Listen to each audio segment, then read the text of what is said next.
Ciao, sono il dimostratore ludico e oggi ti farò sedere al mio tavolo per spiegarti Heroes, scrivi e conquista. Scopo del gioco? Vincere. Vince chi avrà più punti vittoria. In Heroes i giocatori interpretano il ruolo di potenti condottieri che, muovendosi di regione in regione, raccoglieranno risorse, artefatti, conquisteranno fortezze e combatteranno contro i mostri o contro gli altri giocatori. Il gioco si basa su 6 planche relative alle varie fazioni, sulle quali annoteremo tutte le informazioni del gioco con dei pennarelli cancellabili. La plancia è lo strumento principale per controllare la tua fazione. Abbiamo gli umani e i non morti per i principianti, i nani e gli orchi per gli esperti, ed infine gli elfi e i naga per chi padroneggia il gioco e ambisce ad una partita più complessa. Dall'altro lato abbiamo in alto la zona di costruzione, dove sono presenti le strutture che si possono costruire ed alcune fazioni presentano dei trafiletti con ulteriori informazioni. Sulla destra abbiamo le armate che possiamo reclutare. Il contaround, sono in totale 16 round di gioco e verranno segnati per sapere a che punto del gioco siamo. Gli artefatti, sono 6, possono essere acquisiti in regioni specifiche o sottratti in battaglia ad un avversario. La zona delle azioni, sono le 5 azioni possibili e sono suddivise con le risorse in alto, dove si raccoglie legname, ferro e oro, e in basso invece abbiamo il movimento e infine la costruzione e reclutamento. Tutte le risorse verranno annotate nell'inventario, serviranno per costruire edifici, reclutare armate, acquisire artefatti, eccetera. Inoltre, accumulando le risorse si otterranno anche punti vittoria. Al centro abbiamo la mappa, che è uguale per tutti. È suddivisa in 27 regioni con tipologie di terreno differenti. In basso abbiamo il costo dei movimenti in base al tipo di terreno: pianura, foresta, montagna e lago. Lo spazio per contare i punti vittoria. Ed infine i mostri, che possono essere sconfitti nel corso della partita per guadagnare risorse e punti vittoria, oppure per indicare le vittorie che sono state conseguite. Ogni giocatore sceglie una fazione e prende la relativa plancia, ricalca il numero trasparente relativo alla sua armata iniziale e in base al numero di giocatori verranno cancellate delle regioni che hanno dei puntini vicino al nome. Per esempio, se si gioca in 3, le regioni non disponibili saranno quelle con i 4 puntini. Sulla mappa sono presenti 4 portali. Si decide chi è il primo giocatore e a partire da quello alla sua destra e procedendo in senso anti-orario si decide da quale regione partire. Ognuno ne dovrà scegliere una diversa. Ogni volta che si arriva in una regione andrà evidenziato il confine in modo da essere visibile a tutti dove ci si trova. Si sbarrano quindi le risorse indicate e si annotano nell'inventario. Alcune regioni presentano anche l'icona dei punti vittoria o l'icona di un forziere. Il numero prima del forziere indica quante risorse a scelta si possono annotare nell'inventario. Il primo giocatore decide quali azioni svolgere. Ne potrà scegliere solo 4 tra le 5 disponibili e dovrà assegnare un numero 1, 2, 3 o 4.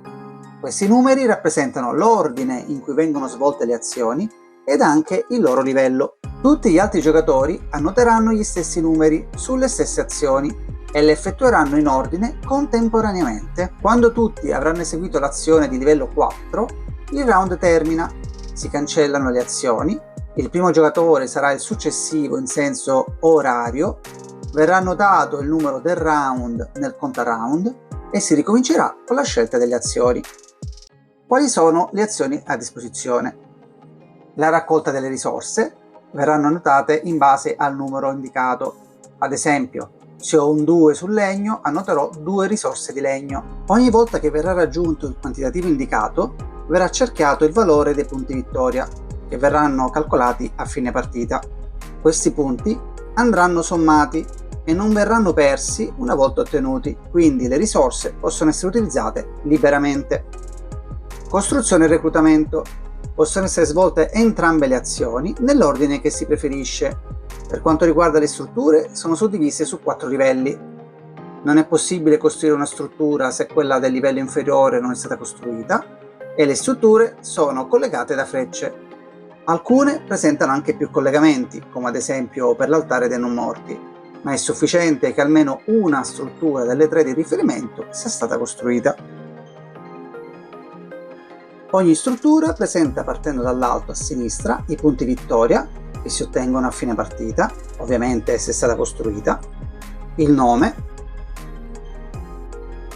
il cerchio da spuntare per indicare che è stata effettivamente costruita, l'effetto della struttura, attivo appena viene costruita e applicabile ad ogni round, se si segue ovviamente l'azione corrispondente, le caratteristiche delle unità di combattimento adiacenti, queste comunque sono sempre attive anche se la struttura non è stata costruita, ed infine il costo in risorse per poterla costruire.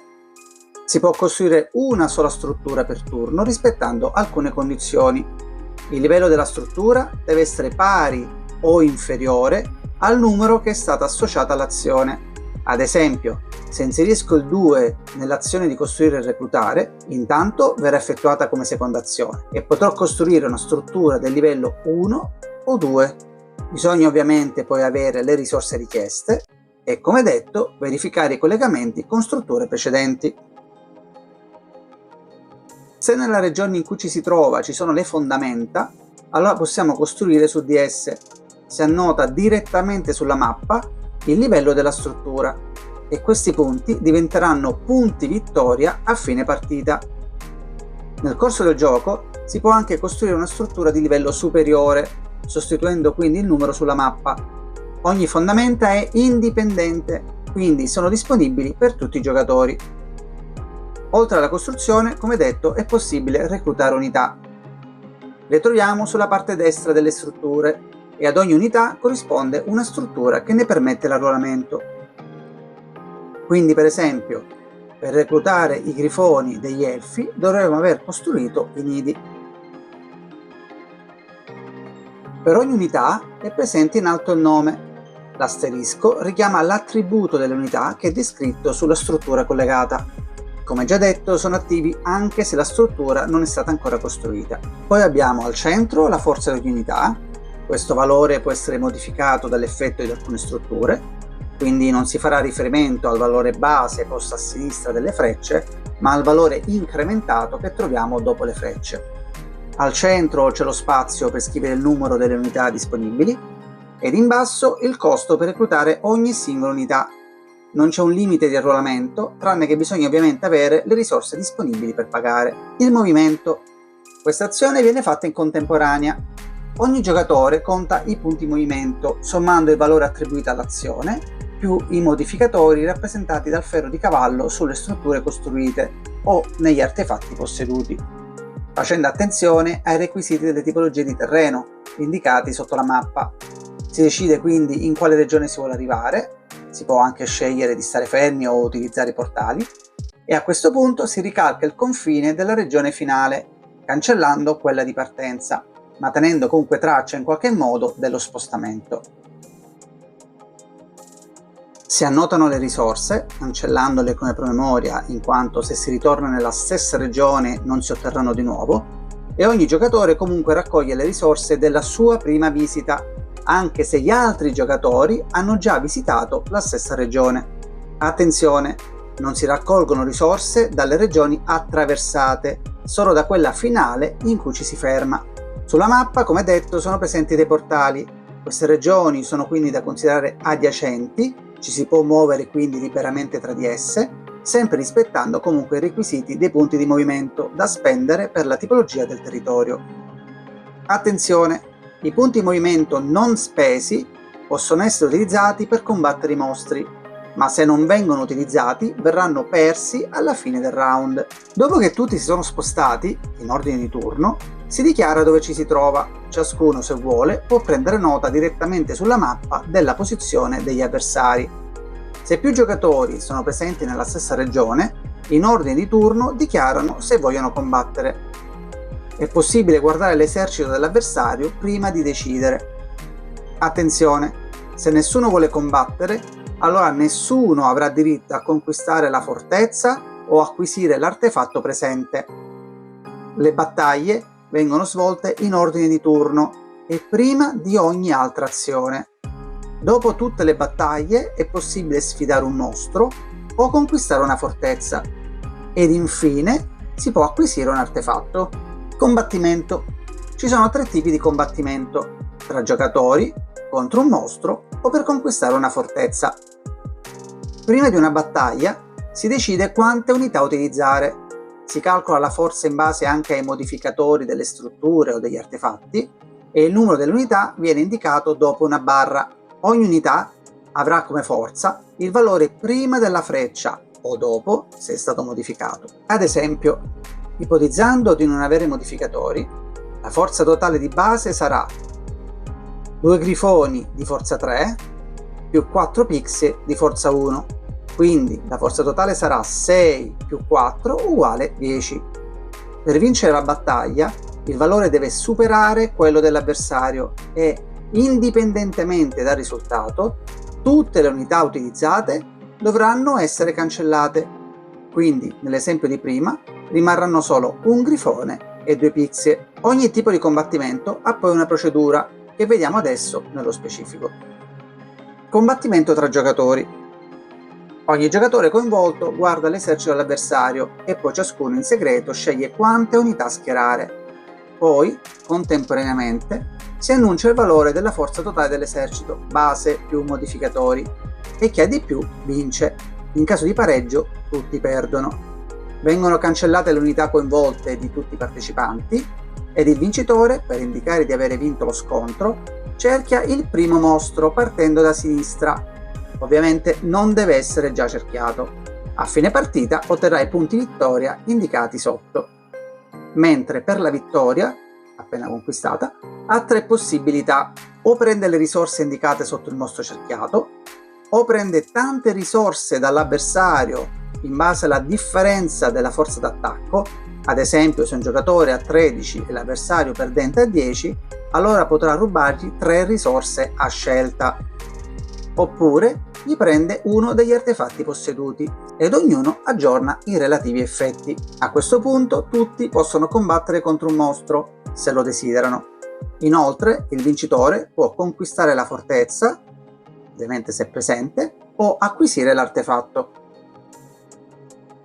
Combattimenti con i mostri. Se non ci sono altri giocatori presenti nella stessa regione, si può decidere di attaccare un mostro. Essi non sono sulla mappa, possono essere attaccati in qualunque regione. Alla fine di un movimento si può combattere il primo mostro partendo da sinistra che non sia già cerchiato. Quelli non possono più essere attaccati. I punti movimento che non sono stati spesi possono essere utilizzati per saltare i mostri, un punto per ogni mostro saltato, e combatterne quindi uno successivo lungo la fila, per ottenere così ricompense maggiori. È possibile comunque combattere un solo mostro per round, e ogni giocatore combatte quelli della propria plancia, indipendentemente dagli altri. Conquistare una fortezza. Ogni fortezza ha un suo valore di difesa, indicato sulla mappa. Per il resto valgono le stesse indicazioni degli altri combattimenti, quindi valore d'attacco maggiore e risorse in premio. Ma attenzione, perché questo attacco condiziona anche gli altri giocatori, in quanto se una fortezza viene conquistata, chi vince ottiene come al solito le risorse, ma gli altri giocatori devono cancellare la fortezza dalla loro mappa. Dopo tutti i combattimenti, se un giocatore si trova da solo in una regione con artefatto, lo può acquisire rispettando le condizioni richieste. Attenzione, anche gli artefatti, come le fortezze, condizionano gli altri giocatori, i quali dovranno cancellare l'artefatto dalla loro plancia. L'unico modo per ottenerlo sarà sottrarlo al giocatore in battaglia. Dopo il 16° round, i giocatori compileranno i 5 spazi relativi ai punti vittoria, dati dalle strutture costruite, dalla somma dei valori indicati sulle fondamenta, dall'inventario, dai mostri sconfitti e dalle fortezze conquistate, e eventuali punti dati dagli artefatti. Nell'ultimo campo verrà quindi indicata la somma, e chi avrà il punteggio più alto sarà il signore del mondo magico. In caso di parità vincerà chi avrà più risorse nell'inventario. Alla fine del regolamento si possono trovare alcune specifiche o chiarimenti delle varie fazioni, utili per capire meglio le singole caratteristiche. Ne vediamo alcune. Per quanto riguarda i nani, costruendo strutture o arruolando meccanici, ottengono dei punti di scienza, simboleggiata dall'ingranaggio. Non appena arrivano ad avere 4 ingranaggi, potranno costruire le strutture del livello 2 e solo quelle del livello 2 senza spendere risorse. Stessa cosa arrivando al 9 per le strutture del livello 3 e 14 per le strutture di livello 4. I non morti. I non morti possono maledire una regione e chi entrerà o è già presente nella regione perderà una unità dell'esercito tra le più deboli. Per ogni regione maledetta otterranno un punto vittoria a fine partita. I Naga hanno 2 caratteristiche. All'inizio di ogni azione costruzione e reclutamento devono scambiare risorse per ottenere chitinopodi, una unità per ogni 5 legni o 5 ferri o 4 ori. L'Idra invece, se nella stessa regione giocatore, è una unità del suo esercito.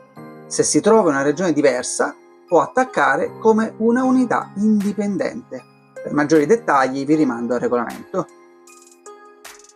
Gli orchi hanno una risorsa speciale, la furia, simboleggiata da un fuoco, e accumularla darà punti vittoria. Viene ottenuta in base agli effetti delle strutture e grazie ad essa una unità già disponibile può evolversi nell'unità superiore. Ad esempio un esploratore, pagando 1 più 3 furie, può diventare un bombarolo. Se il tutorial ti è piaciuto iscriviti al canale e buon divertimento!